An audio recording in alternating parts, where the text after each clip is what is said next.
Hey everybody, happy Thursday. Now today we're gonna talk about co-parenting with a toxic ex. But before we jump into that, are you new to my channel? Welcome! I put out videos on Mondays and on Thursdays, so make sure you're subscribed and have those notifications turned on so you don't miss out. Now today's question came after my collab with Jason Nash.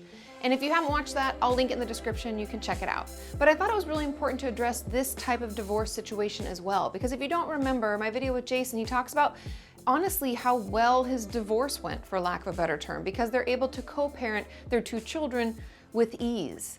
And today's question is, amazing topic, Katie. I'm just divorced, LOL, not just married, having been separated for 3 years and raising 2 teens, 1 girl and 1 boy. My situation is not at all like this gentleman's. You and your ex-wife have done a great service to your children. It still takes 2 parents even after a divorce. Bless you. And thank you for discussing this topic, Katie. Maybe another video on when parents can't co-parent due to a toxic parent being involved in a divorce. Now, just like anything in life, everyone's gonna have a different experience. Everyone's relationship is gonna be different. Therefore, if we are getting divorced and having issues with that, divorces are gonna be different. And so I thought it was really important to address the opposite type, right? We talked to Jason, he's been working really hard to stay in his children's life and he's been able to work it out with his ex. But this person isn't able to. And so how do we do this if one member is being really toxic or if it's just a bad recipe, right? We can all have really a difficult time managing divorce. In research by child development experts, I'm sure you already know this, but it's demonstrated numerous benefits to children when their living arrangement allows support from both parents, which really just means that as long as we can have support from both our parents and feel pretty stable, it's good and it's best for us while we're developing. And one reason is that parents who co-parent tend to experience lower conflict than those who have sole custody arrangements. Studies show that conflict is what creates the most pain and anguish for children after their parents split, and that keeping parental disagreements to a minimum is a key aspect of helping kids become resilient. And I'm pretty sure most of you who've been through divorce and your parents have divorced or maybe been through multiples. I've had many clients whose parents have both divorced multiple times. We know that it's the fights and the kind of trash talking between the parents that really makes it that much harder on us. For that reason, parents who cannot get along with one another or try to force their children to take sides, we've all heard about that and maybe been in it ourselves, or if we're talking badly about the other parent in front of their children. And this makes it so that we simply cannot co-parent.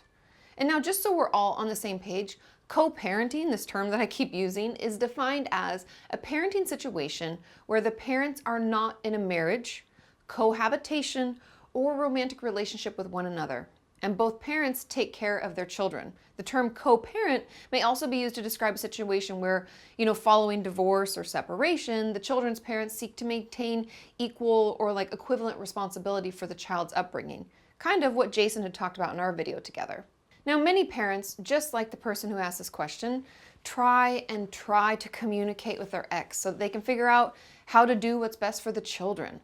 But if their ex isn't able to work with them or their breakup was just too volatile for either to imagine working together ever again, even for the sake of the children, luckily there is another option. And instead of co-parenting, it's called parallel parenting. And I'm going to be honest here, I didn't even know about this term or that this is something that can happen prior to doing some reading and research for this video. Now, parenting expert Dr. Edward Kruk describes parallel parenting as an arrangement in which divorced parents are able to co-parent by means of disengaging from each other and having limited direct contact in situations where they have demonstrated that they are unable to communicate with each other in a respectful manner. So I like to think of this as kind of like having happy, healthy boundaries and very necessary boundaries, really, around the relationship so that you are able to better parent your children. But enough about defining parallel parenting. Let's get into what this would really look like and what we maybe can do if we're struggling to co-parent with an ex. And so, according to Dr. Kruk, these are the steps that you can do. Number 1, all communication must be non-personal and business-like in nature and relate to information relevant to your children's well-being. So just keeping it just about the kids. It's just business. I'm picking them up at this time. Is that correct? Yes or no? Very direct, leaving no room for interpretation and just straight into the point. Number 2, parents never use their children as messengers to communicate back and forth.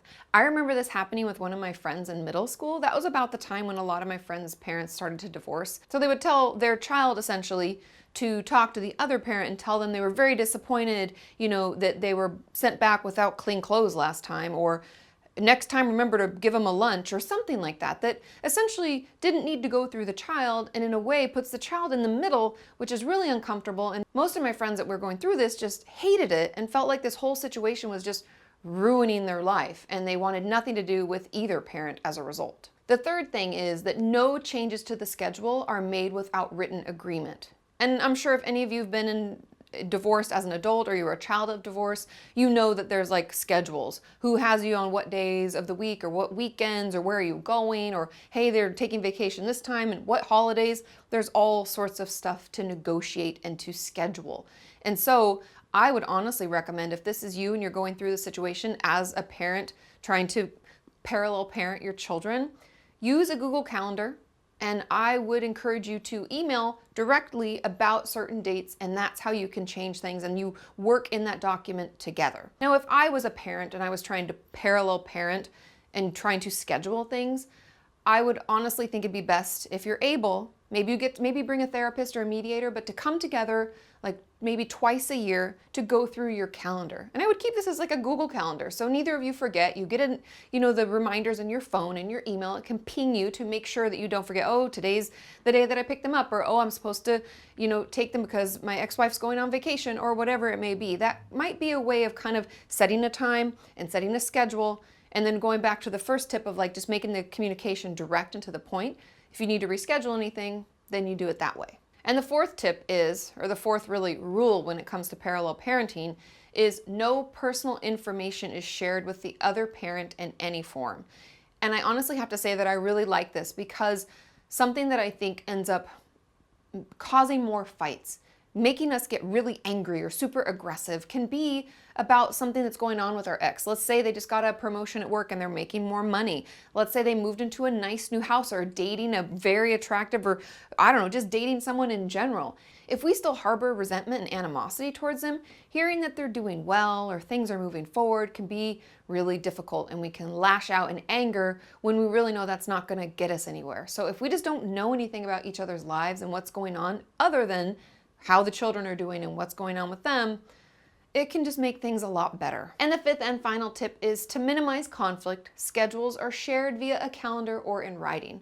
And with technology, that makes it really easy. Like I was talking about earlier, Google Cal can be really nice, and then you both see it, and you can make sure that you're notified if any changes are made, and it just allows for a less like person to person having to talk more to them. It allows you to do it just through the calendar. And that can really help so that no one's surprised and no one's upset if things get moved around. And like we said, we're going to communicate before any changes are made. Now, I know that those tips don't automatically make your divorce and parallel parenting happen and make everything easier and make any animosity or upset or just hurt that you're feeling due to divorce go away.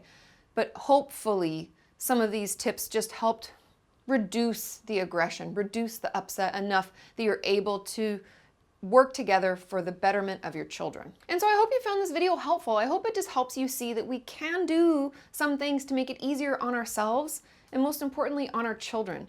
And hopefully by de-escalating the situation with healthy boundaries, you can all feel better. And also, if you haven't heard already, I wrote a book. It's called Are You Okay? And it is your guide to your mental health. Essentially, consider it how to know what kind of help you need and how to get that help. And it's available for pre-order now. You can click the link in the top of the description and pre-order it. And if you pre-order, you get signed book plates and you can be entered into some exciting giveaways. If you like my channel, you're gonna love this book. So click the link in the top of the description and pre-order now. Thank you so much for tuning in, and I will see you next time. Bye.